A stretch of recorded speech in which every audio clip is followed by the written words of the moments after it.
مدینے کی فضا سوگوار تھی جب نواسے رسول نے حق کے لیے پہلا قدم اٹھایا۔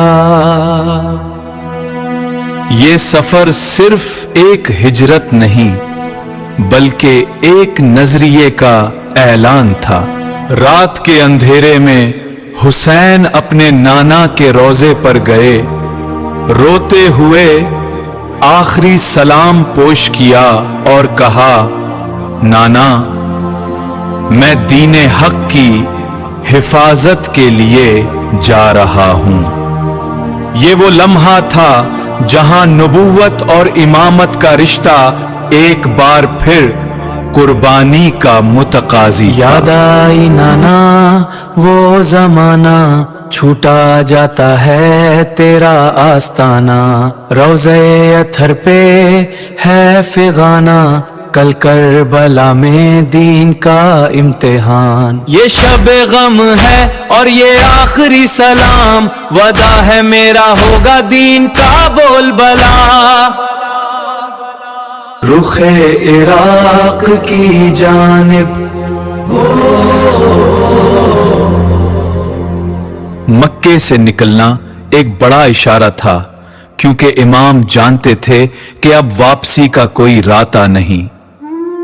کوفے کے خطوط، سازشوں کا جات، سب ایک طرف، مگر حسین کا عزم اٹل تھا۔ جو شہادت کی منزل سے ہمیشہ کے لیے ممتاز ہونا تھا۔ جب حسین کا قافلہ کربلا کے قریب پہنچا تو حر بن ہزار سواروں نے راستہ روک لیا۔ حر نے کہا، یا تو بیعت کر لیں یا پھر جنگ کے لیے تیار ہو جائیں۔ حسین نے اپنے خطبات سے ان پر حق واضح کیا، مگر وہ یزیدی احکامات کے پابند تھے۔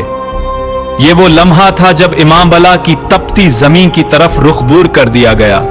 قافلہ حق تپتی ہوئی ریت پر اترا تو کائنات کی فضا بوجھل ہو گئی۔ کربلا کا میدان جو کبھی ویران تھا اب امام کے قدموں کی چاپ سے جاگ اٹھا۔ یہاں ہواؤں میں بھی درد تھا، کیونکہ ریت کو معلوم تھا کہ اس پر نبوت کا خون گرنے والا ہے۔ حسین نے زمین پر قدم رکھا تو کائنات کی بنیادیں لرز گئیں۔ 7 محرم کی وہ گھڑی جب دریائے فرات کا رخ موڑ کر خیموں تک پانی کی رسائی بند کر دی گئی۔ خیموں میں معصوم بچوں کے لب پیاس سے خشک ہونے لگے۔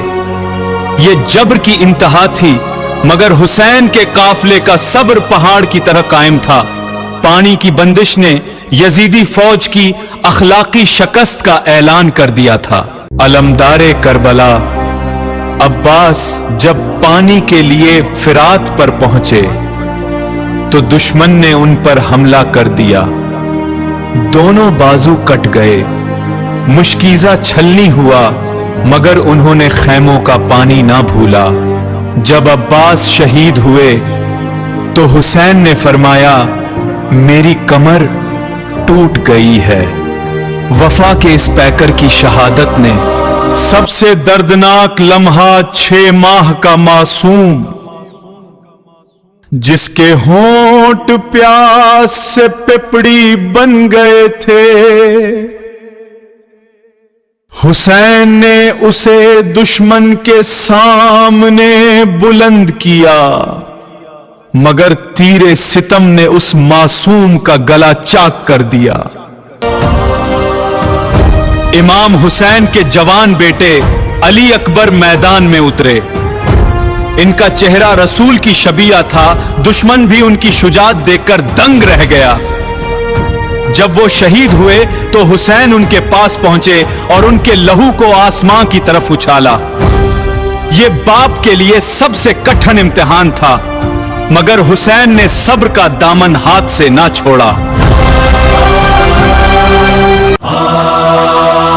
کربلا، یہ زمین غم یہ تپش یہ پیاس کا منظر، ایک طرف یزیدی لشکر، ایک طرف نواز پیمبر، باطل کے سامنے حق کا یہ امتحان ہے، حسین کی بقا میں ہی اسلام کی جان ہے، حسین کی بقا میں ہی اسلام کی جان ہے۔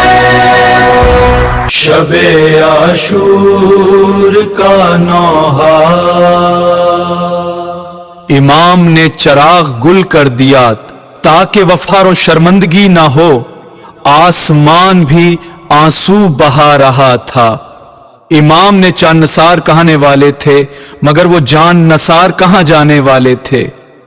حسین کے ساتھی اپنی زندگی کے آخری مصروف تھے بلکہ خالق کائنات کو پکار رہے تھے۔ جنگ کا آغاز ہوا اور حسین کے جان نثار ایک ایک کر کے میدان میں اترے۔ ہر جانب سے نعرے بلند ہوئے اور دشمن کو یہ احساس ہوا کہ یہ لڑائی تلواروں کے نہیں عقیدے کی ہے۔ حسین کے ساتھیوں نے اپنی جانیں نچھاور کر کے یہ ثابت کیا کہ وفاداری کیا ہوتی ہے۔ میدان جنگ میں گونجتی وہ آوازیں آج بھی حق پرستوں کے دلوں میں ایمان کی حرارت پیدا کرتی ہیں۔ میدان میں اب کوئی نہیں تھا، صرف حسین اکیلے زخموں سے چاروں طرف تیروں کی بارش، دشمنوں کی للکار۔ حسین خیموں کی طرف دیکھتے جہاں عورتوں کی سسکیاں بلند ہو رہی تھیں۔ تنہائی کے ان لمحات بھی امام کا عزم راسخ پہاڑ جیسا تھا۔ لبیک یا حسین۔ تیز دھوپ، خون آلود ریت اور حسین سجدے میں، تلواروں کے سائے میں۔ حسین نے اپنے رب کو آخری بار یاد کیا، وہ سجدہ جس نے اسلام کو ہمیشہ کے لیے حیات دی اور جس نے ظالم کے تخت کو ہمیشہ کے لیے گرا دیا۔ شہادت کا وہ لمحہ جہاں روح کائنات بھی رو رہی تھی۔ اہل حرم کا قافلہ کوفے کے دربار میں پہنچا۔ ابن زیاد کے سامنے زینب کا خطبہ جس نے یزیدیت کے ایوانوں کو لرزا دیا۔ یہ خاموش قیدی فاتح بن کر نکلے۔ زینب کے الفاظ نے کوفہ کے لوگوں کے ضمیر کو جھنجھوڑ دیا۔ قید و بند کی ان صعوبتوں نے حق کی آواز کو دبانے کے بجائے اسے ہر گھر تک پہنچا دیا۔ دمشق کے دربار میں جب حسین کا سر مبارک لایا گیا تو زینب کی للکار نے وقت کے ظالم بادشاہ کو ذلیل کر دیا۔ یہ فتح حق تھی جہاں موت کے بعد بھی حسین ہی زندہ رہے۔ یزید کا غرور خاک میں مل چکا تھا کیونکہ تاریخ نے حسین کو فاتح اور یزید کو لعنتی قرار دیا تھا۔ یہ صرف ایک واقعہ نہیں بلکہ ظلم کے خلاف ہر دور کے لیے ایک پیغام ہے۔ حسین نے سکھایا کہ سر کٹا دینا منظور ہے مگر ظالم کے آگے سر جھکانا نہیں۔ یہ کربلا کا فلسفہ ہے۔ آج 1400 سال بعد بھی حسین کا نام زندہ ہے۔ کربلا کی ریت واہ ہے کہ شہید کبھی نہیں مرتے۔ یہ داستان شہادت تا قیامت انسانیت کو جینے کا سلیقہ سکھاتی رہے گی۔ حسین کی قربانی رنگ لا چکی ہے اور اب دنیا کے ہر کونے میں یا حسین کی صدا بلند ہے۔